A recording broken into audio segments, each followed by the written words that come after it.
ఎవరో మోసం చేశారు, ఎవరో అన్యాయం చేశారు అని చెప్పి అనొచ్చు, కానీ ఆధారాలు లేవు.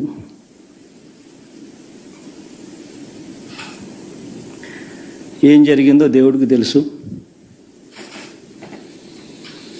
పెద్ద నేనైతే చేయగలిగింది ఏమీ లేదు. ప్రజల తీర్పు తీసుకుంటాం, కానీ మంచి చేయడానికి మాత్రం ప్రజలకు తోడుగా ఖచ్చితంగా ఉంటాం. వాయిస్ ఆఫ్ ది వాయిస్లెస్ కింద ఈ పార్టీ తాను చేయాల్సిన పని తప్పకుండా చేస్తుంది. పేదవాడికి అండగా ఉండే కార్యక్రమంలో ఎప్పుడూ కూడా పేదవాడికి తోడుగా ఉంటూ గలం విప్పుతుంది, పేదవాడికి అండగా నిలుస్తుంది. పెద్ద పెద్ద వాళ్ళ కూటమి ఇది, ఢిల్లీలో సైతం శాసించే పరిస్థితుల్లో ఉన్న కూటమి ఇది. ఆ కూటమిలో ఉన్న బీజేపీకి, ఆ కూటమిలో ఉన్న చంద్రబాబు గారికి, ఆ కూటమిలో ఉన్న పవన్ కళ్యాణ్ గారికి అందరికీ కూడా వాళ్ళ గొప్ప విజయానికి అభినందనలు.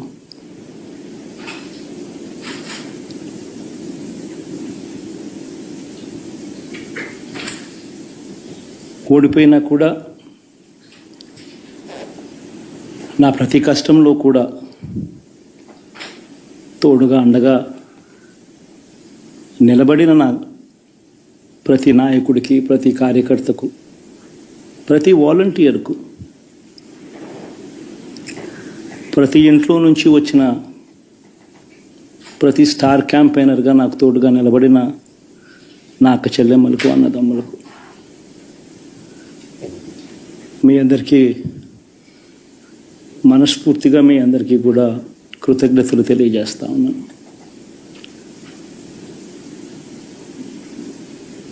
ఏం జరిగిందో తెలియదు, కానీ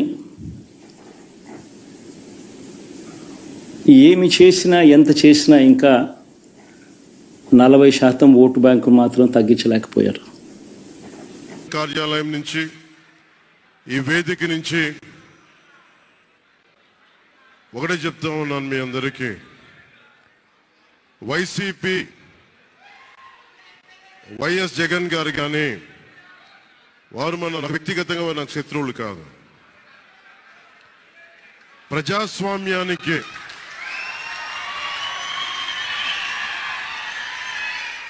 ఇది ఓడిపోయారు కదా అని చెప్పి జనసేన నాయకులుగా గుర్తుపెట్టుకోవాల్సింది. ఇది కక్ష సాధింపు సమయాలు కాదు, 5 కోట్ల మంది ప్రజల కోసం పనిచేసే సమయం ఇది. 5 కోట్ల మంది పైచులకు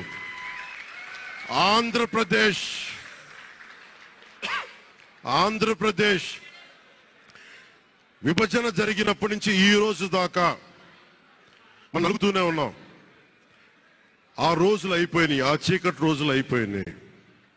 ప్రతి ఒక్కరం బాధ్యతతోటి భవిష్యత్తు తరాల కోసం బాధ్యతని భుజాల మీద వేసుకొని చాలా బాధ్యతాయుతంగా జవాబుదారీతనంతో కూడిన రాజకీయ ప్రభుత్వం, రాజకీయ మనకి ఆలోచన విధానం ఉంటుంది.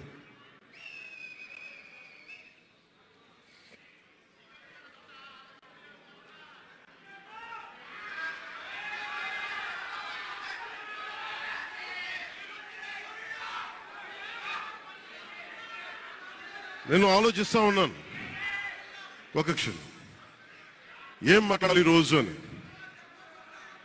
ఒక నిమిషం,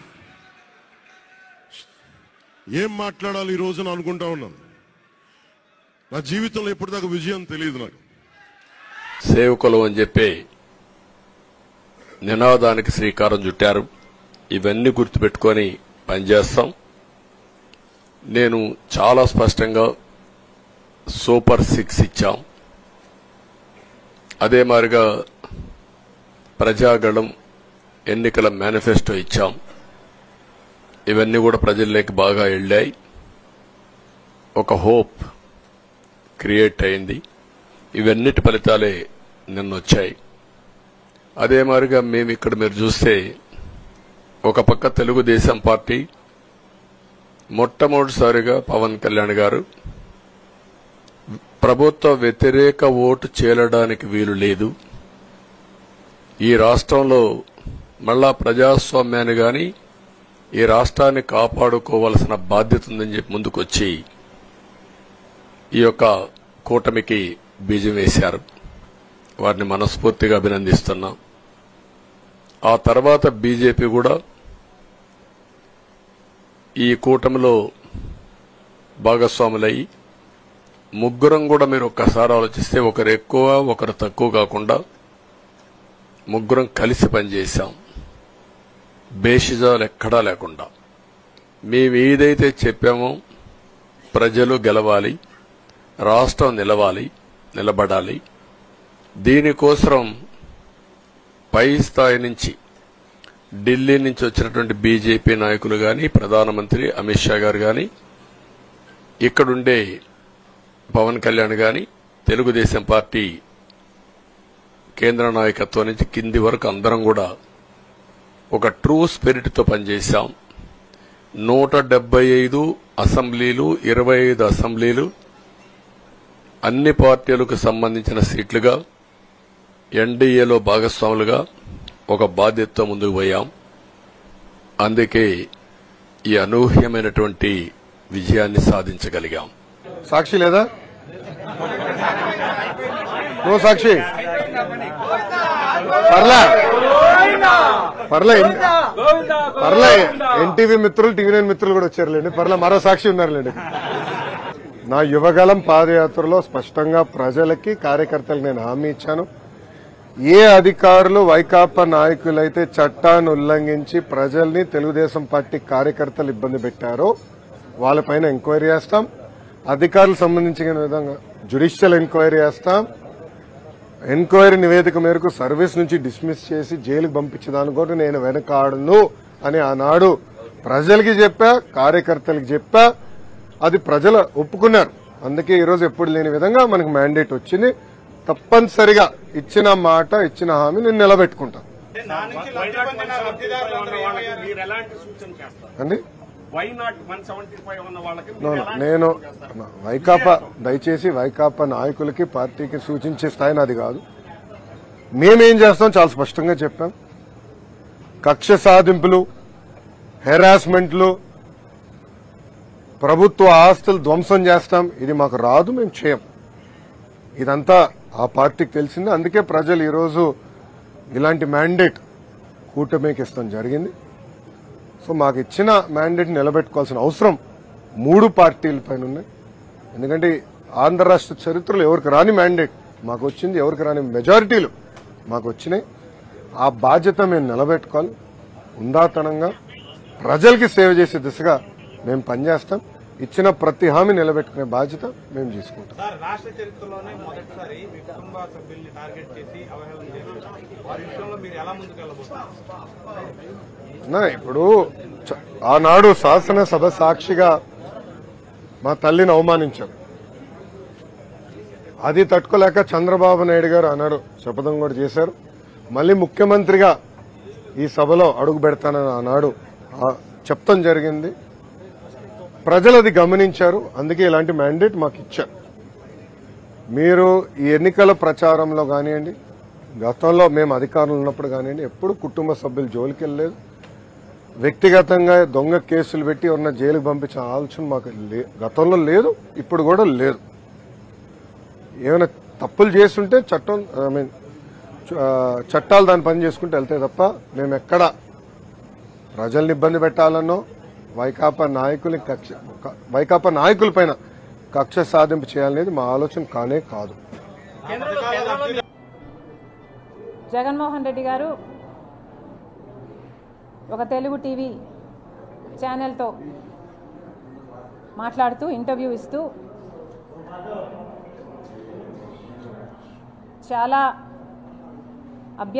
అభ్యంతరకల వ్యాఖ్యలు చేశారు. I take serious objection to his comments, is what I mean. నిన్న జగన్మోహన్ రెడ్డి గారు ఆ టీవీ ఛానల్తో మాట్లాడుతూ ఈరోజు రాజశేఖర రెడ్డి బిడ్డ ఆయన చెల్లెలు షర్మిలారెడ్డి గురించి చాలా ఒఫెన్సివ్ కమెంట్స్ చేశారు. వీటికి సమాధానం ఇవ్వాల్సిన బాధ్యత రాజశేఖర రెడ్డి బిడ్డగా నాకుంది. రాజశేఖర రెడ్డి గారిని అభిమానించే వాళ్ళెందరో కూడా నన్ను తప్పుగా అర్థం చేసుకోకూడదు. కాబట్టి నేను ఈ సమాధానం ఇవ్వాల్సిన అవసరం ఉంది. ఇదే కాకుండా జగన్మోహన్ రెడ్డి గారు ఎన్నికల సందర్భంగా కడపకు వస్తున్న నేపథ్యంలో ఆఖరణ కొన్ని సమాధానాలు కూడా అవసరం ఉంది. ఆ ప్రశ్నలు కూడా అడగడం జరుగుతుంది. ముఖ్యంగా టీవీ ఛానల్లో మాట్లాడిన అంశాలు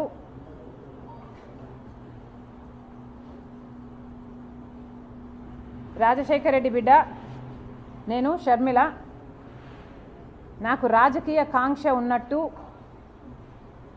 అందుకే రాజశేఖర రెడ్డి గారి కుటుంబంలో భేదాలు వచ్చినట్టు, నా రాజకీయ కాంక్షే దానికి కారణం అన్నట్టు వ్యాఖ్యానించడం జరిగింది. నాకు రాజకీయ కోరిక ఉంది కాబట్టి ఆ రాజకీయ కోరికను ఆయన ఎంకరేజ్ చేస్తే అది నెపోటిజంకి దారితీస్తుంది, కరప్షన్కి దారితీస్తుంది. కాబట్టి ఇవే కుటుంబంలో తేడాలు రావడానికి, భేదాలు రావడానికి ఇదే కారణము అన్నట్టుగా చూపారు. జగన్మోహన్ రెడ్డి గారిని ఆయన చెల్లెలు సూటిగా ప్రశ్నిస్తుంది. జగన్మోహన్ రెడ్డి గారు సమాధానం చెప్పాలి. అసలు రాజశేఖర రెడ్డి బిడ్డను రాజకీయాల్లోకి తీసుకొచ్చింది ఎవరు? జగన్మోహన్ రెడ్డి గారు అరెస్ట్ అయితే 19 మంది ఎమ్మెల్యేలు